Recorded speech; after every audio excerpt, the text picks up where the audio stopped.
दोस्तों mark Twain अमेरिकी writer हैं जो कि 1835 से लेके 1910 तक हुए हैं। ये शॉर्ट स्टोरीज लिखते थे। इन्होंने एक मजमून लिखा जिसका उन्वान था द डैम्ड ह्यूमन रेस। इस ऐसे में उन्होंने बताया कि मैंने लंदन ज़ूलॉजिकल गार्डन में परिंदों और जानवरों के रवैयों पर मुख्तलिफ किस्म के तजुर्बात किए, जिसके बाद इनका कहना था हम इंसानों को बहुत अच्छा समझते हैं लेकिन दर हकीकत ये जानवरों से भी बदतर हैं। बल्कि वो तो ये भी कहते थे कि पूरी मखलूक में से इंसान बदतरीन मखलूक है, लेकिन हम मानते हैं कि इंसान अशरफुल मखलूक है, यानी पूरी मखलूक में से अफजल है, बेहतर है। लेकिन मार्क ट्वेन ने अपनी बात के हक में जो दलाइल दिए हैं, जो आर्ग्यूमेंट्स पेश किए हैं, वो भी इतनी आसानी से नहीं जुटलाए जा सकते। वो कहते हैं कि पूरी मखलूक में से और कोई भी ऐसी स्पीशीज नहीं है, यानी कोई भी और जानदार ऐसे नहीं है जिन्होंने अपने ही जैसे जानदारों को मारने के लिए फौजें और खतरनाक किस्म के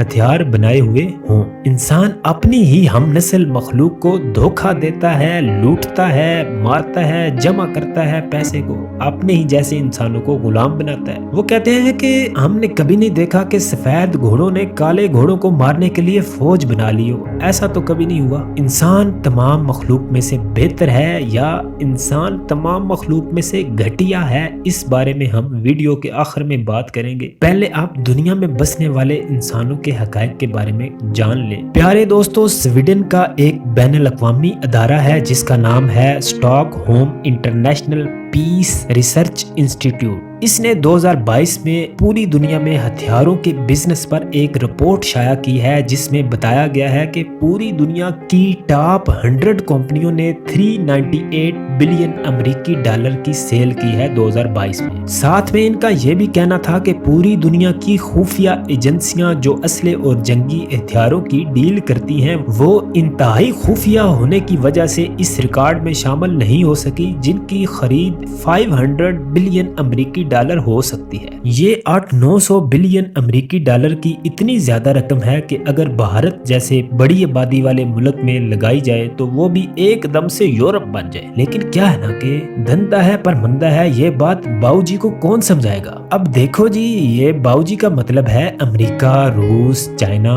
फ्रांस और जर्मनी। इनके असला बनाने के कारखाने हैं जो धड़ाधड़ दिन रात जंगी हथियार और असला बना रहे हैं। सिर्फ अमेरिका ने 2022 में 37 मिलियन अमेरिकी डॉलर का जंगी साजो सामान बेचा है। दोस्तों, आप ये बात हमेशा याद रखें कि अगर ये इस कारोबार का इतना वॉल्यूम खुद गूगल पे बता रहे हैं तो रियल में ये इससे कई गुना ज्यादा होगा। एजेंसियां तो खुफिया डील करती हैं। अमेरिका के बाद रूस और चीन का नंबर आता है जंगी हथियार बेचने का। माई क्यूरियस फेलो जंगी हथियारों को खरीदने वाले टॉप 5 कंट्रीज में से पहले नंबर पे आता है हमारा हमसाया मुल्क भारत, जबकि नेक्स्ट नंबर पे सऊदी अरब, मिस्र, ऑस्ट्रेलिया और चीन है। पाकिस्तान का 8वां नंबर आता है असले की खरीदारी करने वाले मुल्कों में। देखें, भारत इतना ज्यादा खुद को जंग के मैदान में ताकतवर क्यों बनाना चाहता है? क्योंकि इसके एक तरफ पाकिस्तान और दूसरी तरफ चीन है। भारत का पाकिस्तान और इंडिया से क्यों फटा है?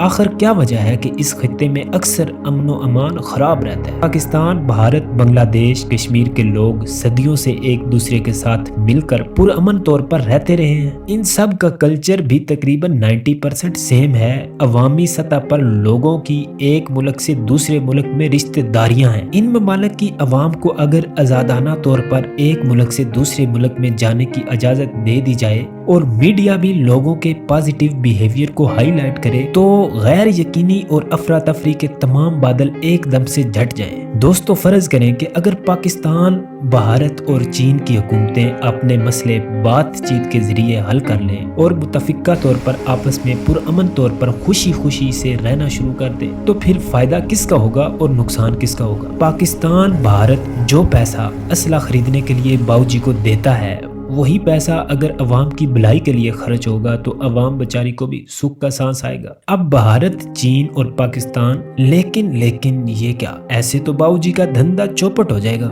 ना ना ना ना ना ना, ये नहीं हो सकता। हमारे सियासतदान बेचारे कहाँ जाएंगे? इनका क्या बनेगा? भारत हो या पाकिस्तान, दोनों के सियासतदान एक ही जैसी फिल्म सुनाते हैं अपने अपने लोगों को। भारत वाले पाकिस्तान को बुरा भला कह के वोट बनाते हैं और पाकिस्तानी इंडिया को बुरा भला कहते हैं और बाबूजी खुश हो जाते हैं। बाबूजी खुश ते साढ़े सियासतदान भी खुश। दोस्तों अब फिर से देखते हैं कि इंसान अशरफुल मखलूक है या घटिया तरीन मखलूक है। देखें, इंसान की तख्लीक करने वाले का ये दावा है कि इंसान को खूबसूरत और अच्छा बनाया गया, तो इस बात का मतलब हुआ कि इंसान फितरी तौर पर नेक और रहमदिल भी है। लेकिन ये जो इस दुनिया के इज्तिमाई निज़ाम को बाबूजी ने यरगमाल बनाया हुआ है, इनकी सुई उल्टी घूमती है। इनको अपनी ताकत और धाक को कायम रखना है, चाहे बाकी पूरी दुनिया का सत्यानाश हो जाए। पाकिस्तान और भारत की बड़ी अजीब कहानी है। आप देखेंगे कि इस अवाम के साथ क्या चक्कर होता है, क्या जुल्म होता है। अमेरिका, रूस और तरक्की याफ्ता ममालिक हमारे मुल्कों की हुकूमतों को कर्जा देते हैं, यानी डॉलर देकर हमारी मदद की जाती है। और फिर क्या होता है कि हमारे ज़हीन मुहिब्बे वतन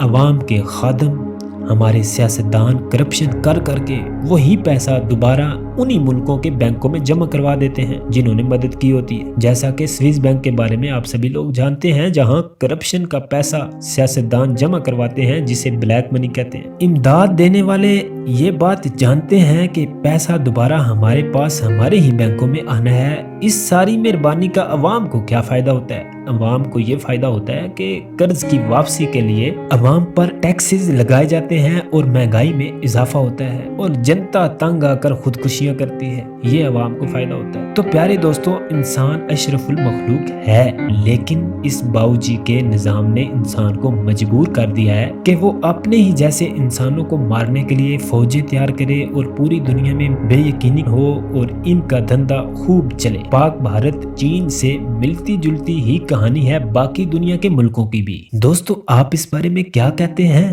अपनी कीमती राय का इजहार कमेंट बॉक्स में जरूर करें और अगर वीडियो अच्छी लगे तो लाइक भी कर दें और शेयर भी कर दें। अगर चैनल सब्सक्राइब नहीं किया तो चैनल सब्सक्राइब कर दें ताकि आने वाली ऐसी ही तमाम वीडियो आपको बर वक्त मिलती रहे।